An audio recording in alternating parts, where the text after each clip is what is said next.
I'm gonna try walking and talking while simultaneously not falling over. Not as easy as you might think. So I used this joke in the title, but I actually spent the past few weeks on my back, flat on my back,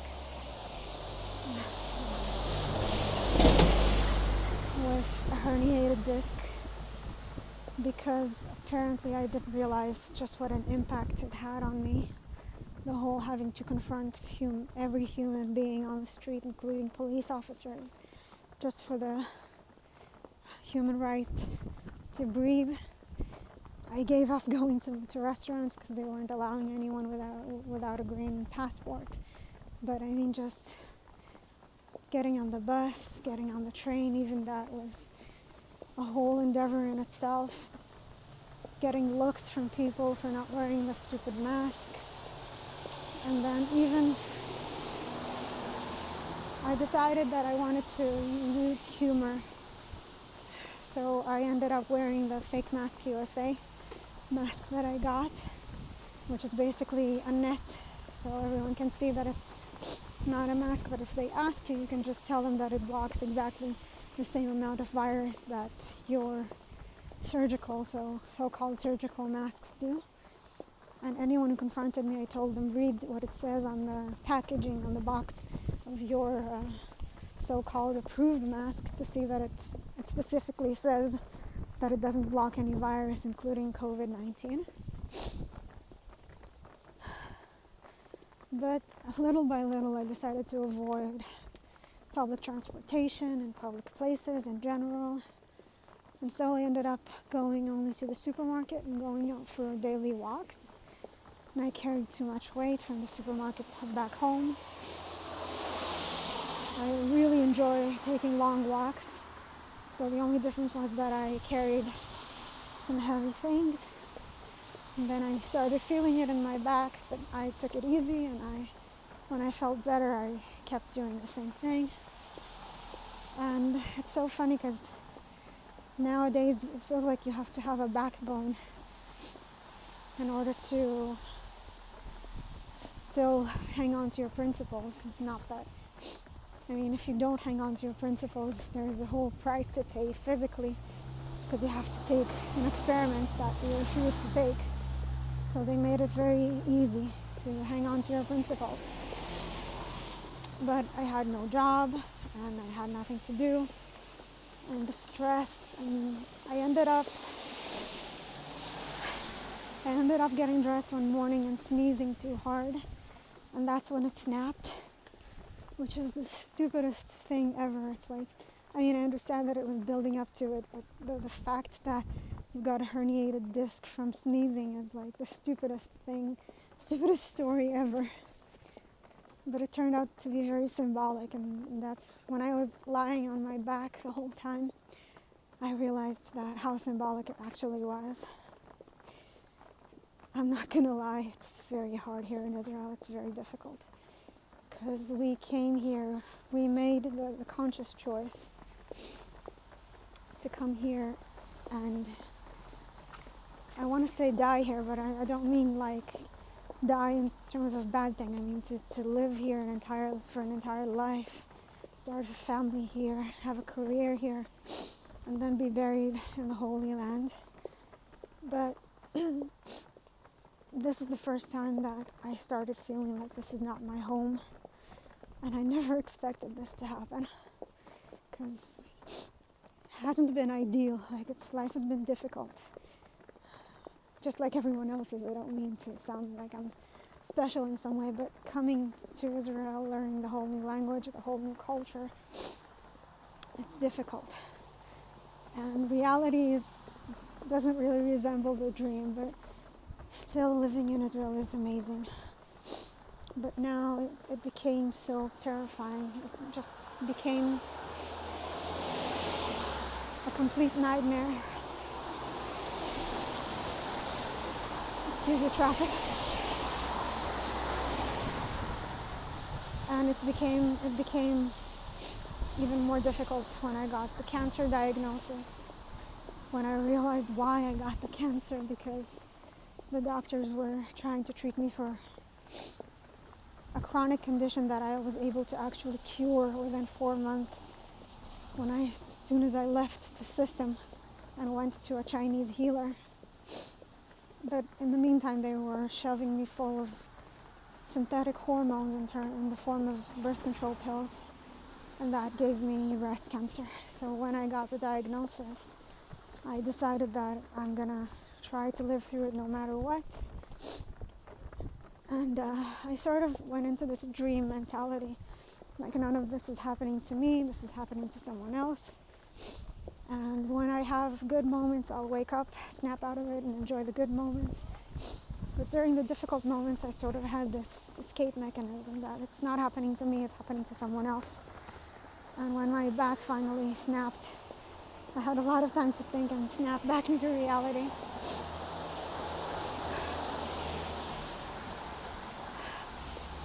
During the time I was on my back, there was the Kyle Rittenhouse trial. So thankfully that was amazing news, and I even cried happy tears a little bit.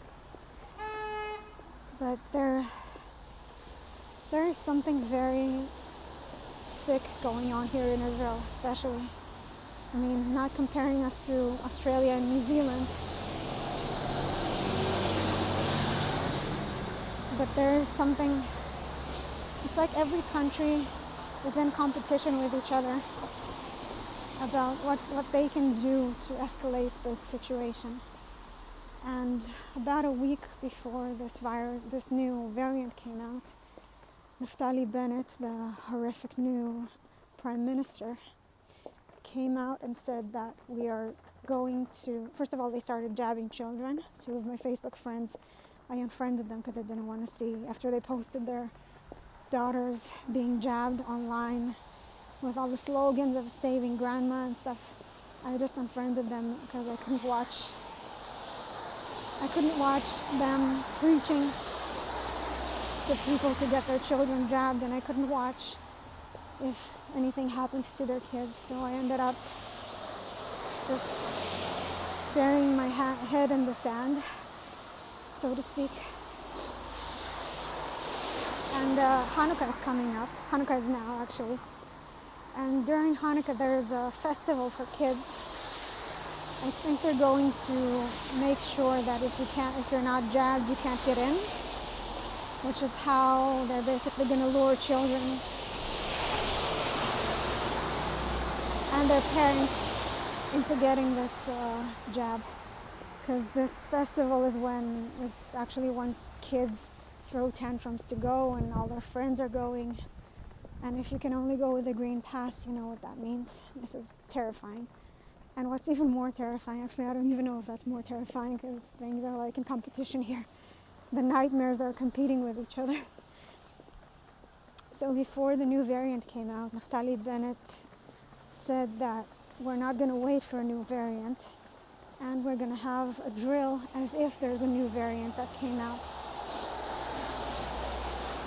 And we were all, those of us who are awake, we were all like, they're not even bothering anymore with new variants. They're going to close things down just for a drill as if there's a new variant.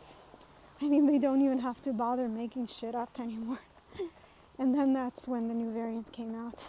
So, I mean, it's just, I'm breathing a little bit harder because both walking and because I actually have a herniated disc still, so I apologize for sounding like breathy.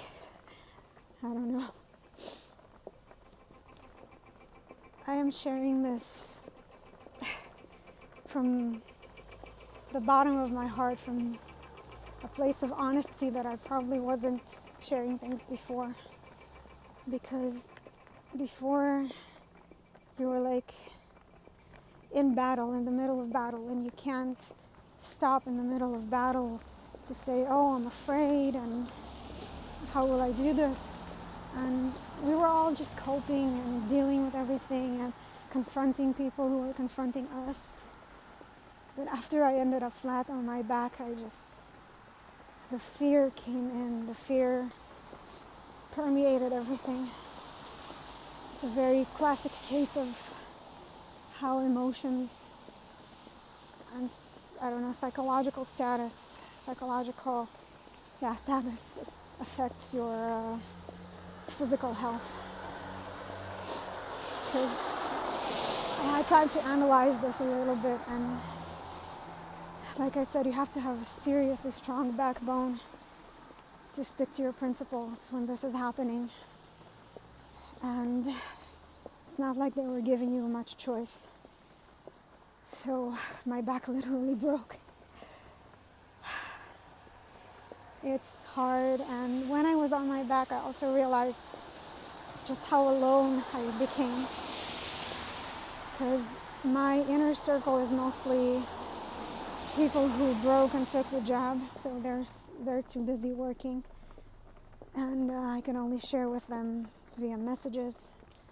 And one day I got on Facebook and I found an old photo of myself on tour with my previous choir that I was singing with.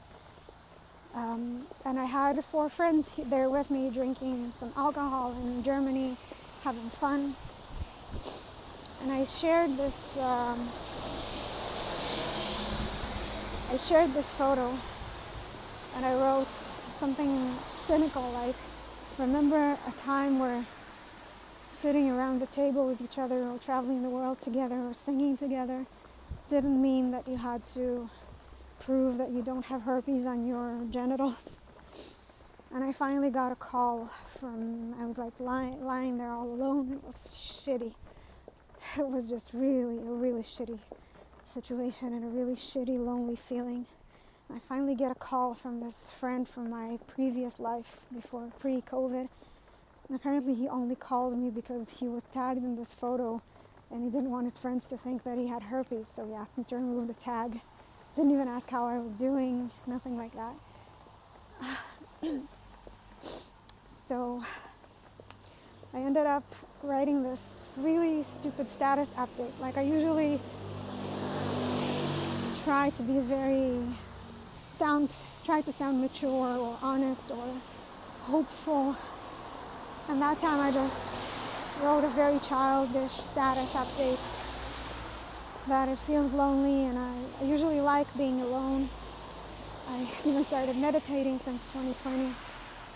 But now it just feels like no one is waiting for you at work or anywhere else, and you can't make appointments because where are you going to sit? They won't let you in without the green pass. And it was so bone-chillingly lonely, which is very hard to admit. And a Facebook friend of mine, who's a human rights lawyer whom I met through this whole ordeal while I was battling my boss who fired me after I got cancer and decided that the few months notice that he gave me initially was also cancelled because I wouldn't get the tests done every 48 hours. So that was his creative way of kicking me out of work. It's raining and it's cold, so I apologize for sniffling. Things are I'm talking about this and I can't believe this happened to me. Like, I felt like it was happening to somebody else. And I hate sounding like a victim or sounding weak. And even when I did, I decided that I wasn't going to let it affect me. And it's just when I was lying there on my back, it just seeped in. And now I don't care anymore. I'm just sharing this from the bottom of my heart. Like, this is too lonely and too difficult. So this lawyer, for some reason, because people, they have souls and they feel things that a normal person doesn't. Because it was such a childish status update, I didn't even think anyone would notice. And he ended up sharing this and writing that I was feeling this way. And the whole COVID community, the whole free community of people who were also ostracized and fired, they contacted me. And it's so interesting because I got several friends of mine from what I call the old world contact me as well. And the difference between them was that one of them from the old world is a musician in the Israeli Philharmonic. And he messaged me and he said, "Hey, do you need any financial help? I'm glad to help you." And I was like, "No, I don't need any financial help, thank you. But I do ask you to find out what happened to your colleagues, because they're probably also lonely and ostracized." And I asked him, "Do you even know what happened to them?" And he said, "No." And I told him how we were living and how we were banned from everywhere. And he stopped replying. So I wrote a status update about him that he offered me money, but he wouldn't even listen. And he got so offended. He said, "You know what, I offered you money, but if you don't need it, then I'm so, like he was cynically apologizing for being so rude and as to offer me money." So I apologized, but I said, "Listen, it's so weird that, you thought that I was in such a bad shape and you offered me money, but you couldn't even sit there and listen to what I have to say. Just hear me out, because that's what I needed most from people, from my sort of so-called old life. Just needed you to hear me out. Just to listen. Just so you know what's happening to people who decided not to take this jab." We ended up not talking anymore. I had other friends offer me things like taking me to a coffee shop, and I'm like, "You stupid idiots." The whole thing started because I can't get into a coffee shop. And I was like, these people just are so clueless. The scariest thing about this is that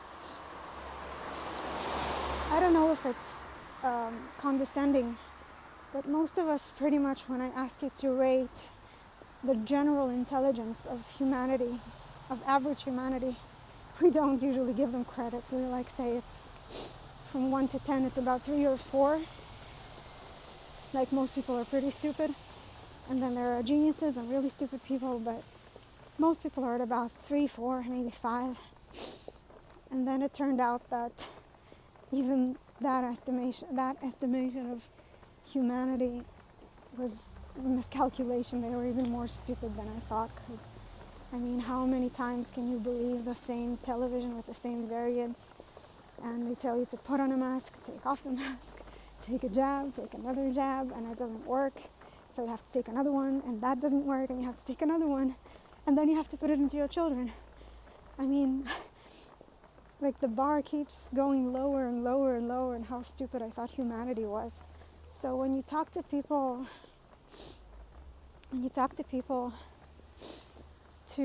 I don't do this usually, but when I talk to people on YouTube or anything like that, I usually talk to people who want to listen to me. That's the beautiful thing about internet. But when people talk to you on TV, they usually aim for the lower educated people in their viewers. And so you sort of assume that people are basically that stupid or that smart. And it turns out that people are more stupid than you thought.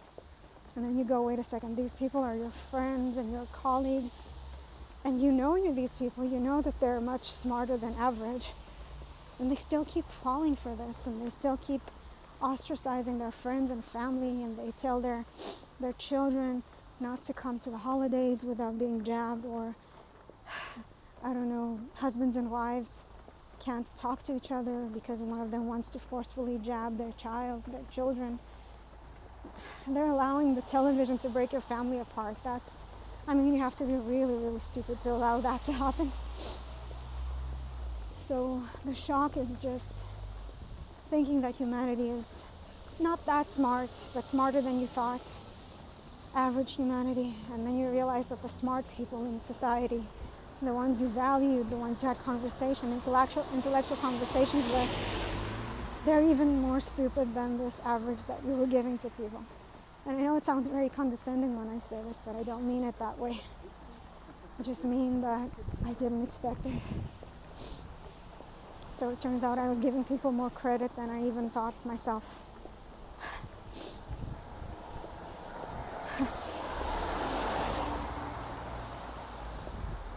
There was another thing that happened here in Israel. There is an activist who became an activist because both her children got hurt by a jab for hepatitis B.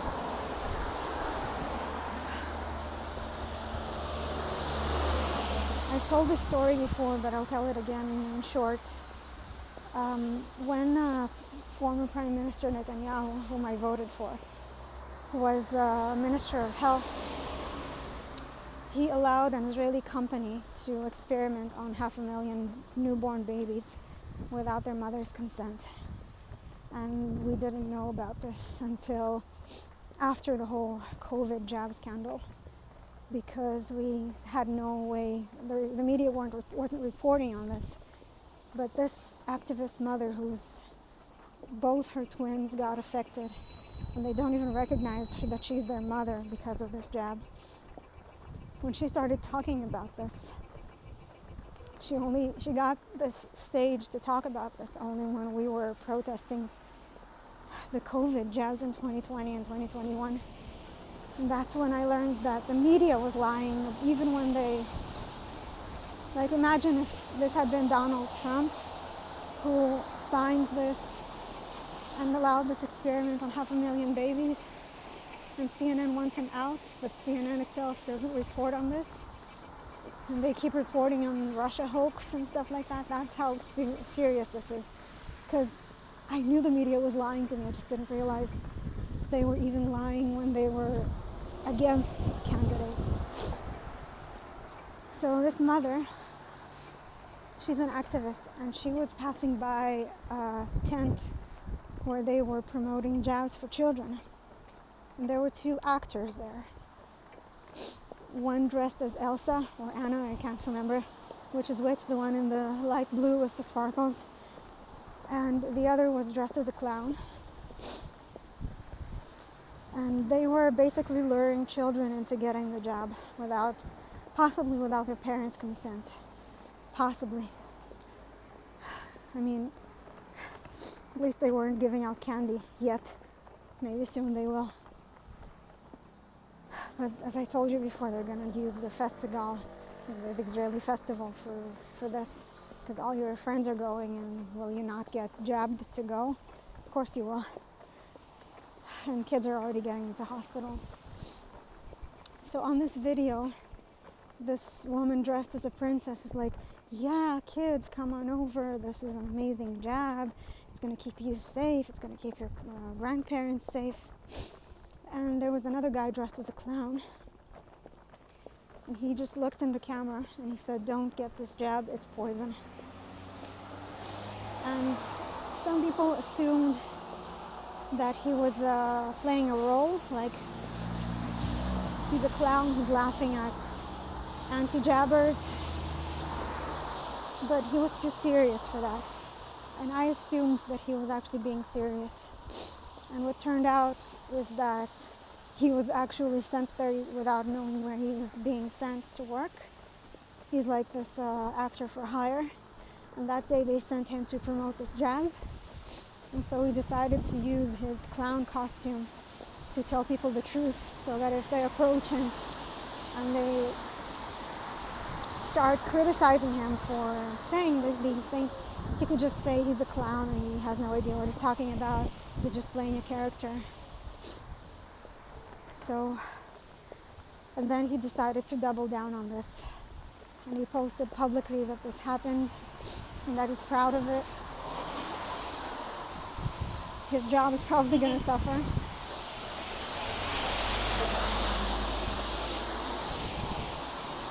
Turns out he was actually awake from the very beginning. I ended up talking to him a little bit. It's just good to hear that in the middle of so much evil, good things are starting to happen. And what I wanted to say about my old world and new world friends is that I also got a call from a very old friend of mine who just lost contact because it's life. And she's apparently like me. She feels the same thing. She lost her husband in 2020. We just didn't know because we were so busy with life and COVID and everything. And we ended up reconnecting. So at least it feels like I didn't lose all of my former people. And she's one of my very close friends. One of those friends with whom you can stop talking for several years and still feel like it's been yesterday since we last spoke. And the whole new community, they started contacting me just to say you're not alone, we love you, and just don't give up. Like, I wasn't suicidal or anything, but I was so alone, so depressed and so alone. I didn't even realize I could feel that way until someone caught it, and I got a mirror to see myself and how miserable I was feeling that day, that month, a whole month in bed on my back. And what happened there was that these new world people, how I call them now, none of them offered money, or I didn't ask for money, so obviously I don't mean like that they are stingy or something. I just mean that they started offering, like, first of all, they listened, all of them. How can I help you? What do you need? Is there anything we can do for you? And I didn't even know how to ask for help, so I just told them that I need good thoughts, positive energy. Just pray for me, send me positive energy. That's the only thing I needed, because I didn't even know how to ask for help. Cure me, that's what I needed to do. Cure me and make this shit go away. This whole COVID shit go away. So I ended up asking them for positive energy, prayers, stuff like that. And they all complied. I hate this word. And many offered me alternative treatments. I ended up doing Katie, what's her name? Byron Katie's The Work, which I'm still sort of getting into. I know it's niche and weird, but at this point I have nothing to lose. I started